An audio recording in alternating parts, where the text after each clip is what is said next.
जय हिंद एवरीवन। कैसे हैं आप सभी लोग। देखिए, ग्रुप डिस्कशन के नेक्स्ट टॉपिक का रहेगा हमारा मिलिट्री ट्रेनिंग और ये टॉपिक नंबर 9 है।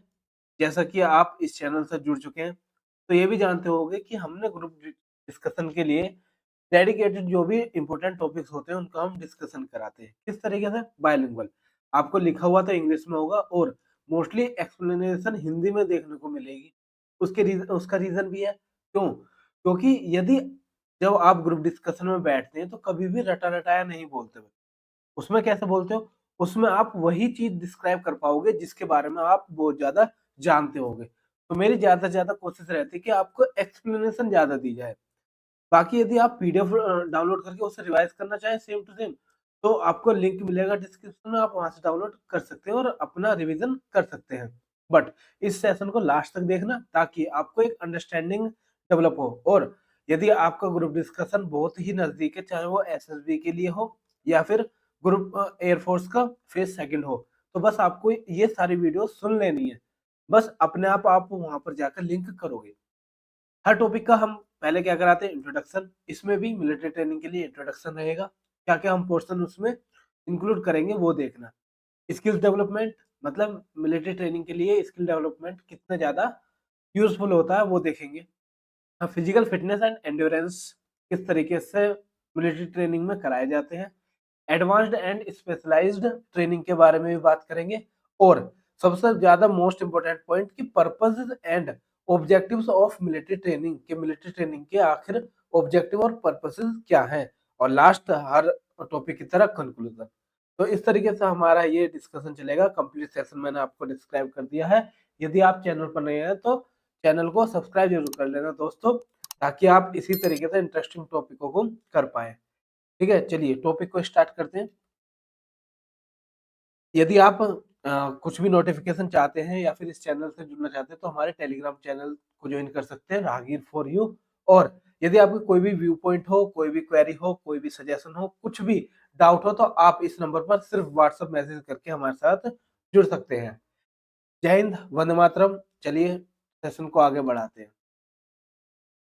देखो, सबसे ज्यादा मोस्ट इम्पोर्टेंट होता है हमारा विजुअलाइजेशन। हम इन इमेजेस के थ्रू जानेंगे कि मिलिट्री ट्रेनिंग में आखिर, चाहे वो एनसीसी हो या फिर जनरल ट्रेनिंग हो, लीडरशिप हो, आखिर किस तरीके से मायने रखती है हमारी मिलिट्री ट्रेनिंग में। तो ये सारी इमेजेस हमको एक जोश भी देंगी, एंथुसियाज्म भी देंगी, एक मोटिवेशन भी देंगी और टॉपिक की रियल अंडरस्टैंडिंग भी कराएंगी। चलिए इंट्रोडक्शन की बात करते हैं दोस्तों। इंट्रोडक्शन में क्या है? First of all, military training is a crucial part of preparing individuals for service in the armed forces.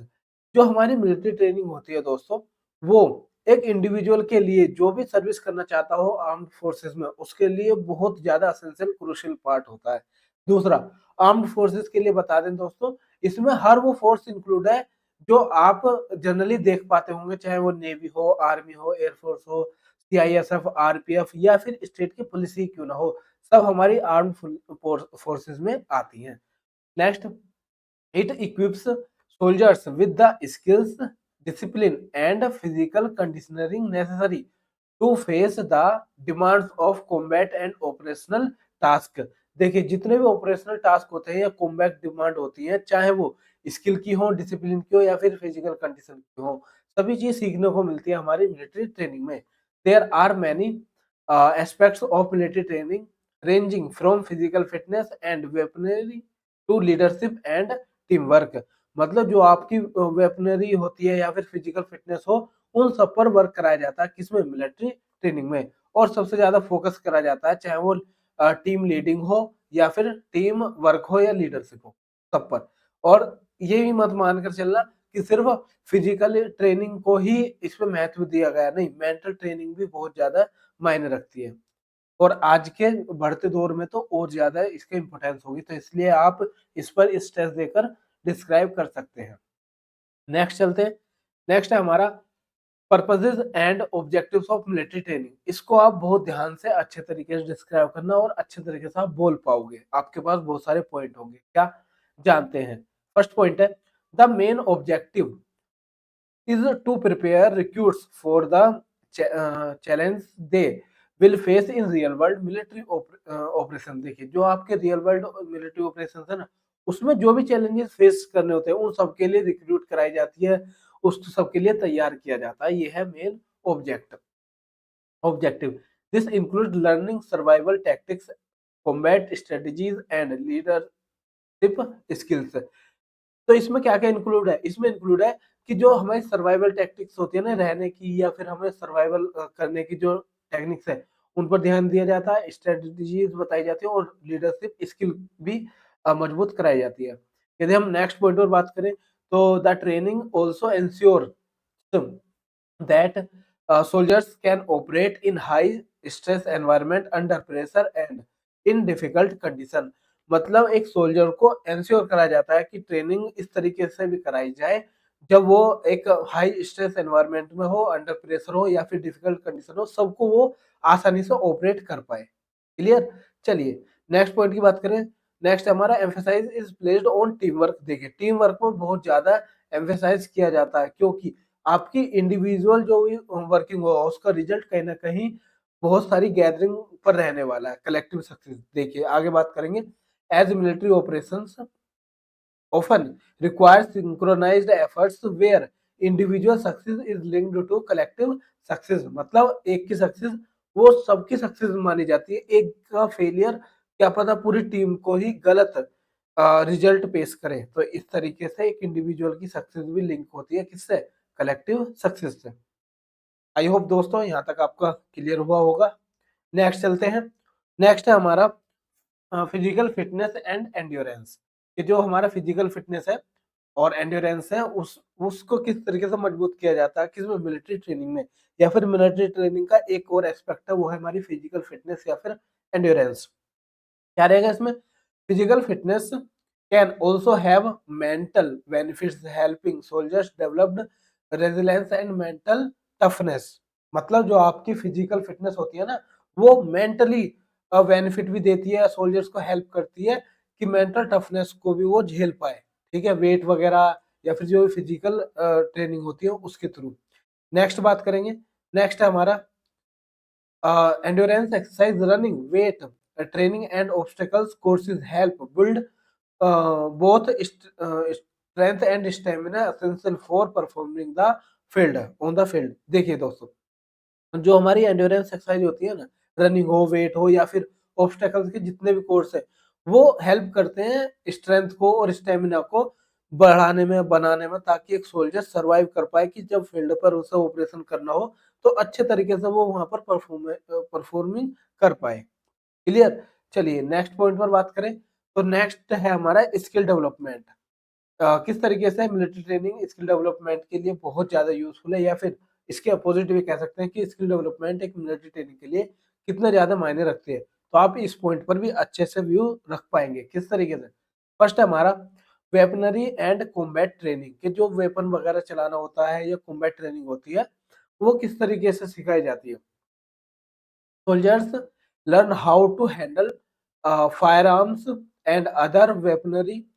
This also includes target practice, strategy training, and knowledge on off military tactics. कि जो हमारी soldiers होते हैं वो सीखते हैं कि आपको किस तरीके से फायर आर्म्स को हैंडल करना है, वेपनों को चलाना सीखना है, डिफरेंट टाइप के वेपन्स होते हैं उनको किस तरीके से आप ऑपरेट कर सकते हैं, प्रैक्टिस कर सकते हैं, टारगेट को हिट कर सकते हैं, या फिर जो आपकी नॉलेज होती है रिलेटेड टू मिलिट्री टैक्टिक्स, वो सब आपको मिलिट्री ट्रेनिंग में कराई जाती है या फिर उसके लिए इम्पोर्टेंट होती है। नेक्स्ट पॉइंट की बात करें वो है हमारा सर्वाइवल स्किल्स। देखिए ये बहुत ज़्यादा एक सोल्जर्स की लाइफ में इम्पोर्टेंस रखता है। क्यों? क्योंकि जब आपको सर्वाइवल स्किल्स ही नहीं आएँगी, सर्वाइव ही नहीं कर पाओगे किसी एनवायरनमेंट में, तो किस तरीके से आप वहाँ पर ऑपरेट कर पाओगे? तो इसलिए ये बहुत ज़्यादा मायने रखता है एक मिलिट्री ट्रेनिंग के लिए या मिलिट्री में सोल्जर बनने के लिए। Many military training programs teach survival tactics in extreme environment such as desert, चाहे वो डेज़र्ट हो, जंगल हो या फिर कोल्ड कंडीशन वाली प्लेसेस हो, तो आपको सब पर सर्वाइव करना आना चाहिए। ये मेन पॉइंट कहना चाह रहा है। क्लियर? चलिए नेक्स्ट की तरफ चलते हैं। नेक्स्ट है हमारा first aid and medical training.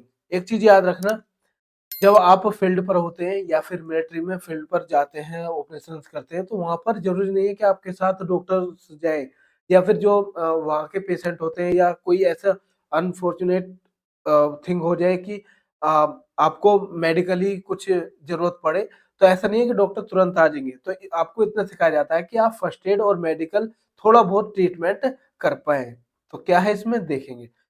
Knowledge, knowing how to treat injuries and respond to medical emergencies is crucial for soldier। कहा था ना कि सोल्जर के लिए बहुत ज्यादा क्रूशियल है कि वो थोड़ा सा मेडिकली और जो इंजरी होती है उसमें इमरजेंसी में काम आ सके, specially in situation way medical personnel में नॉट बी इमीडिएटली अवेलेबल। मतलब उस टाइम पर जो मेडिकल पर्सन है, मेडिकल स्पेशलिस्ट है, वो अवेलेबल नहीं है, तो इसलिए उन्हें फर्स्ट एड कराई जाती है ताकि चाहे आम पब्लिक हो या फिर खुद ही के साथ ही क्यों ना हो, उनको थोड़ा बहुत ट्रीटमेंट कराया जा सके। क्लियर। इस तरीके से हम इसको भी इंक्लूड कर सकते हैं अपने टॉपिक में। नेक्स्ट है इम्पोर्टेंट टॉपिक, वो है important point, team work and leadership. के जो हमारी आर्मी होती है या फिर मिलिट्री होती है, उसमें लीडरशिप और टीम वर्क कितना महत्व रखती है, कितनी इंपॉर्टेंस रखती है, जानेंगे। तो पॉइंट हमारे पास, military training is designed to teach soldiers to work together effectively as a unit. मतलब जो सोल्जर्स होते हैं हमारे मिलिट्री में, तो उनको ये ट्रेनिंग दी जाती है किस तरीके से आप सबके साथ मिलकर एज ए यूनिट वर्क कर सकते हैं। Emphasize is placed on coordination, communication and understanding the roles of other within the group. मतलब एक ग्रुप में रहकर किस तरीके से आप अंडरस्टैंडिंग बिल्ड कर सकते हैं, कम्युनिकेशन बिल्ड कर सकते हैं या फिर कोऑर्डिनेशन बना सकते हैं, तो उस सब की ट्रेनिंग कराई जाती है। नेक्स्ट है हमारा, leadership development is also a major aspect of training. Soldiers are often put in leadership positions to learn how to make decisions. मतलब आपको ट्रेनिंग के दौरान ही ये सब भी सिखाया जाता है कि यदि आप मतलब लीडर बना दिया जाएगा और किस तरीके से आप डिसीजन ले सकते हैं। तो आपको बहुत सारी ऐसे ट्रेनिंग से कोर्सों से गुजरना होगा जहाँ पर आपको भी लीडर बनाया जाएगा और देखा जाएगा कि आप डिसीजन कैसे ले सकते हैं हर सिचुएशन में। डन। चलिए नेक्स्ट एस्पेक्ट जानते हो। नेक्स्ट हमारा हेडिंग रहने वाली है discipline and adherence to other. देखिए, यदि आप डिफेंस का डी जानते हैं ना, तो वो रिप्लेस होता है डिसिप्लिन से, या फिर ये कह लीजिए कि जो डिफेंस का डी है उसका मतलब होता है डिसिप्लिन। क्योंकि यदि आप डिसिप्लिन नहीं है तो बिल्कुल जीरो चांस है आपके किसी भी आर्म फोर्सेस में सर्विस करने के। तो सबसे पहली चीज होती है डिसिप्लिन। तो उसके महत्व जानते हैं क्या रहते हैं मिलिट्री ट्रेनिंग में, या फिर किस तरीके से आपको ट्रेन कराया जाता है। Discipline is a central tenet of military life. कहा था ना भाई, सेंट्रल टेनेट है। Soldiers are trained to follow orders without hesitation, understanding that their ability to perform task promptly and accurately can be a matter of life or death। बिल्कुल सही बात। मतलब आपको इतना कुछ सिखाया जाता है मिलिट्री ट्रेनिंग में कि जो आपको बताया गया ऑर्डर दिया गया उसे फॉलो कीजिए, और अपनी एबिलिटी पर इतना मतलब आपको रिएक्ट करना पड़ेगा एक्यूरेटली कि ऐसा भी हो सकता है कि एक डिसीजन आपकी लाइफ और डेथ का सवाल पैदा कर दे। आई होप इतना आपको क्लियर हुआ होगा। नेक्स्ट पॉइंट पर नजर मारेंगे। नेक्स्ट है हमारा, soldiers are told to maintain high standards of condition conduct and to always be prepared for any mission. मतलब सोल्जर्स को इस तरीके से सिखाया जाता है या फिर मेंटेन किया जाता है हर टफनेस से कि यदि किसी भी सिचुएशन में उनको प्रिपेयर करा जाए, कैसी भी मिशन में वो तैयार रहे। क्लियर। चलिए नेक्स्ट पॉइंट पर बात करेंगे, वो है हमारा cultural and ethical training. Cultural and ethical training क्या होता है, देखिए बहुत सारे ऑपरेशंस होते हैं दोस्तों, जहां पर आपको और कंट्रीज के साथ एक्सरसाइज की जाती है। और यदि आप पढ़ने वाले बैकग्राउंड से हैं, किसी भी कंपटीशन कैरी कर रहे हैं, तो आपने मिलिट्री एक्सरसाइज देखी होंगी जहां पर दूसरे देशों के सैनिक मिलकर और आपस में एक्सरसाइज करते हैं, आपस में टास्क रखते हैं, ऑपरेशंस करते हैं, ताकि कभी एक साथ मिलकर कोई ऑपरेशन करना पड़े तो कोऑर्डिनेशन और कम्युनिकेशन में प्रॉब्लम ना हो। तो इसलिए ये वाली चीज भी इंपॉर्टेंट है कि आपको कल्चरल और एथिकल की ट्रेनिंग भी दी जाए। आप जानवर नहीं है, आप में इतना एथिकल होना चाहिए कि कहाँ पर किस तरीके से आप बिहेव कर पाए। कहीं सिविलियन लाइफ है तो उसको किस तरीके से ट्रीट करना है, सिविलियंस है किस तरीके से उन्हें बचाना है, और मिलिट्री पर्सन है तो उसके साथ भी कैसा ट्रीटमेंट करना है। ये नहीं है कि दुश्मन देश का है तो उसके साथ गलत व्यवहार किया जाएगा, बट युद्ध तक सीमित है। युद्ध में कुछ भी हुआ उसके बाद अच्छा व्यवहार करना होता है, और ये हमारी जो इंडियन आर्मी है वो बेहतर तरीके से जानती है। तो चलिए इस पॉइंट में देखेंगे क्या आप इंक्लूड कर सकते हो और क्या अपने डिस्कशन में वही व्यूज रख सकते हैं। Training also encourage soldiers to develop respects for diversity and human rights. मतलब जो आपके ह्यूमन राइट्स होते हैं और डाइवर्सिटी होती है उसको जानना बहुत जरूरी होता है, और एक सोल्जर को एनकरेज भी किया जाता है, specially when surviving in international peace keeping roles. बिल्कुल, देखिए जो जब आपको यूएन की एक सेना भी है जिसे हम पीस कीपिंग फोर्स भी कहते हैं, तो वो पीस के लिए है, तो जहाँ पर बहुत सारे देश के एक साथ सैनिक वर्क करते हैं और अपने ऑपरेशंस करते हैं, तो उस चीज पर भी जोर दिया जाता है ताकि एक साथ कम्युनिकेट किया जाता जा सके और ह्यूमन राइट के लिए सही रहे। Military training often includes components of ethics, cultural sensitivity. Soldiers learn how to engage with civilians, कहा था ना सिविलियंस के साथ किस तरीके से एंगेज करना है। Respect international law of warfare, मतलब जो वॉरफेयर का इंटरनेशनल लॉज है उसको फॉलो करना। और पाकिस्तान इसमें सबसे ज्यादा पीछे है और बेकार आदमी है, छोड़िए। अडेयर टू, उनका तो बात ही नहीं करनी चाहिए। Codes of conduct such as the Geneva convention, तो इंडिया के सोल्जर्स बहुत बहुत अच्छे होते हैं, सही होते हैं और रेस्पेक्टेड होते हैं, बट और देश के नहीं कह सकते, और खासकर पाकिस्तान और चाइना के तो बिल्कुल नहीं। ठीक है, चलिए नेक्स्ट बात करें। नेक्स्ट पॉइंट रहेगा हमें हमारा एडवांस्ड एंड स्पेशलाइज्ड ट्रेनिंग। भाई देखिए नॉर्मल ट्रेनिंग तो हमेशा हर देश की कंट्री कराई जाती है, बट सोल्जर स्पेशल कहाँ बनेगा जब उसको स्पेशली ट्रेंड किया जाएगा और एडवांस लेवल की उसकी ट्रेनिंग कराई जाएगी। तो जानते हैं क्या आप इसमें रख सकते हैं। After the basic training phase soldiers often undergo specialized training depending on their role in the military. मतलब उनको जो जो उनका रोल है उसमें स्पेशलाइज्ड ट्रेनिंग कराई जाती है, एडवांस ट्रेनिंग कराई जाती है बेसिक ट्रेनिंग के बाद। फॉर इंस्टेंस मेडिक्स, इंजीनियर्स और special forces personnel receive training specially to their task. मतलब एक स्पेशल टास्क के लिए स्पेशल ट्रेनिंग भी कराई जाती है। नेक्स्ट बात करें, these specialized programs help prepare individuals for highly tactical or dangerous mission where additional expertise is necessary। मतलब जब आपको और ज्यादा एक्सपर्टीज चाहिए, एडिशनल एक्सपर्टीज चाहिए, उन सभी के लिए एडवांस ट्रेनिंग बहुत ज्यादा जरूरी है, जो कि मिलिट्री ट्रेनिंग में का भी एक पार्ट होता है। ठीक है दोस्तों, चलिए नेक्स्ट बात करेंगे the role of technology of military training. मैं आपसे स्पेशली कहना चाहूंगा इस टॉपिक को, इस हेडिंग को बहुत अच्छे से तैयार करना। आज के टाइम पे ये पॉइंट आपको बहुत ज्यादा लीड प्रोवाइड कराएगा आपके ग्रुप डिस्कशन में। क्यों? क्योंकि जिस तरीके से टेक्नोलॉजी बढ़ रही है ना आज के दौर में, उसमें सेना में भी जो टेक्नोलॉजी है उसका यूज किया जाना चाहिए और किया जा रहा है, तो और बड़े लेवल पर होना चाहिए। तो इस पर आप अपना पॉइंट जरूर रखना। Technology plays a significant role in modern military training. Virtual reality or simulation, drone operations, and advanced weaponry training are now commonplace। मतलब आप सभी जानते होंगे, चाहे वो ड्रोन टेक्नोलॉजी हो, वर्चुअल ट्रेनिंग हो, या फिर जो भी टेक्नोलॉजीज है इस टाइम पर सोशल मीडिया से रिलेटेड, एआई से रिलेटेड, उन सब की ट्रेनिंग भी एक मिलिट्री पर्सन को दी जानी चाहिए और दी जा रही है। नेक्स्ट बात करें, technology allows for more realistic interactive training scenarios without the risk associate with live fire exercise. मतलब जो आपकी लाइव फायर एक्सरसाइज होती है ना, उसमें खुद जो एक टेक्नोलॉजी होगी वो रिस्क को डिक्रीज कर सकती है यदि आपके पास टेक्नोलॉजी है और उसके बहुत अच्छे ट्रेनर्स हैं। नेक्स्ट पॉइंट रहेगा हमारा impact of military training on soldiers life. मतलब जो सोल्जर्स लाइफ है उसमें मिलिट्री ट्रेनिंग के क्या इम्पैक्ट हो सकते हैं। देखिए आप इस बात को तो जानते होंगे कि जब आप मिलिट्री ट्रेनिंग में होते हैं या फिर उसके बाद आते हैं तो पॉजिटिव नेगेटिव दोनों ही इफेक्ट होते हैं। तो चलिए जानते हैं क्या है। Military training has long lasting effects of soldiers life both positive and negative. क्या?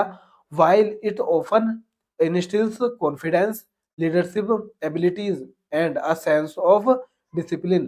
मतलब जो आपकी मिलिट्री ट्रेनिंग है वो प्रोवाइड कराएगी आपको कॉन्फिडेंस, लीडरशिप एबिलिटीज और discipline. It can also lead a psychological stress and physical injuries. देखिए इस नेगेटिव साइड क्या बोल सकते हैं आप, कि जो साइकोलॉजिकल स्ट्रेस है ना वो भी पड़ता है, क्योंकि एक ही रूटीन आपको बहुत साल तक लगातार करते रहना है और बाहर से आप डिस्कनेक्ट हो जाते हैं, जनरल लाइफ को थोड़ा-सा भूलने लगते हैं। एक फिक्स रूटीन का टाइम होता है, तो कहीं न कहीं वो बोरिंग हो जाता है एक समय के बाद, तो थोड़ा-सा नेगेटिव। और फिर कह सकते हैं फिजिकल इंजरीज़, जब आप ट्रेनिंग वगैरह करते हैं या फिर किसी ऑपरेशन में जाते हैं, तो वहाँ पर फिजिकल इंजरीज़ होने का बहुत ज़्यादा खतरा होता है, जो एक नेगेटिव साइड है। यदि आप एक बार फिजिकली डिसेबल हुए, तो आपको घर बैठना होगा। तो ये थोड़े से नेगेटिव पॉइंट भी आप बोल सकते हैं। नेक्स्ट है हमारा veterans often speak about the difficulty of reintegrating into civilian life after military training and service due to the mental and emotional toll that can result from exposure to combat situation। मतलब जो military person होते हैं उनको मतलब civilian life से भी relate करते हैं, जोड़े रखते हैं ताकि वो जुड़े रहें और ज्यादा चीजों को सीखें। नेक्स्ट बात करें, नेक्स्ट हमारा civilian versus military training a comparison. Comparison करते हैं दोस्तों कि जो आपकी सिविलियन लाइफ होती है और मिलिट्री ट्रेनिंग होती है उसमें क्या कंपैरिजन है। Distinguishes military training is it's intensity and the high stakes involve with the success और फेलियर ऑफ अ मिशन। मतलब जब आप एक मिशन पर होते हैं तो उसमें सक्सेस और फेलियर होने के दोनों के ही चांस है, बहुत ज्यादा रिस्क है। Often depending on very every individual performing at their best. मतलब जो इंडिविजुअल है ना आपकी टीम में सबको अपना बेस्ट करना होगा। तो ये तो है आपकी मिलिट्री लाइफ। और यदि हम सिविलियन लाइफ की बात करें, while civilian training of is often focused on personal growth, मतलब खुद की ग्रोथ पर होती है। skill acquisition, military trainings और ultimate goal is to collective success for the growth, whether it is combat or sanitarian efforts। मतलब जो खुद की सिविलियन लाइफ होती है ना वो खुद की ग्रोथ पर वर्क करती है, बट जो मिलिट्री लाइफ होती है वो सबको लेकर चलती है।